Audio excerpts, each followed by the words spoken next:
I had not been there. It's just within the last, I'd say, year or so, I've been able to truly enjoy just being a music fan. What I found a couple years ago, 5 or 6 years ago, I was traveling a lot for a previous job, and we would go into God, we would go in festivals in Nashville and Vegas, and you end up, you get into town, you're in a hotel. Sometimes you don't want to. Hey, we're gonna do the team dinner. Nah, sometimes I'd rather go to the hotel restaurant, sit at the bar, and have whatever, have dinner, have a drink, chill, watch whatever game is on.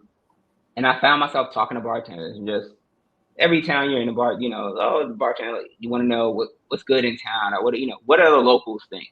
And I found that bartenders always had these really interesting stories, not only about the towns that they lived in, but more so who they were. And no one, to this day, I always make this comment. One day somebody's going to check me and say, no, I did. I've never met a person who's like, when I grow up, I want to be a bartender. Like, look, these amazing artists, musicians, actors, physicists, whatever, people of all walks of life get into bartending and mixology. So I just developed a passion for talking to those people, and then by proxy, their cocktails and spirits, whiskeys, wine, etc. And I my father and his uncles owned the bar in Newark for 40 years. It closed during the pandemic, but it was a dive bar in Newark, and my father was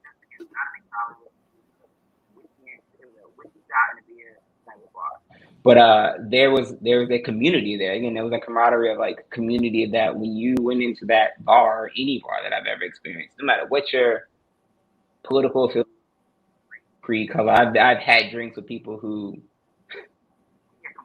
opposites. But when you sit down and you're just having that drink, a lot of that stuff goes away. Now, yeah, and again, for me, I'm also like, I'm not gonna talk about a lot of that stuff, but I've met several people of all walks of life who I've had the pleasure of going to Scotland and all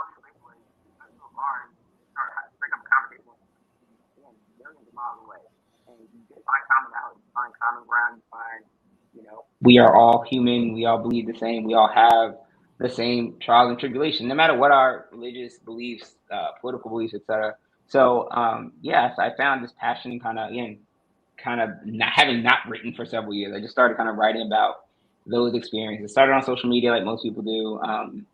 Had a couple friends who started a site called The Whiskey Lifestyle, so I started working with them, just kind of freelancing, being like, hey, I just want to creatively write. I don't get paid for this. It is just a passion project, and yeah, I've gotten it's weird now. People are like, oh, you're like a whiskey nerd. I'm like, oh, no, oh, you're a whiskey influencer. I'm not an influencer at all.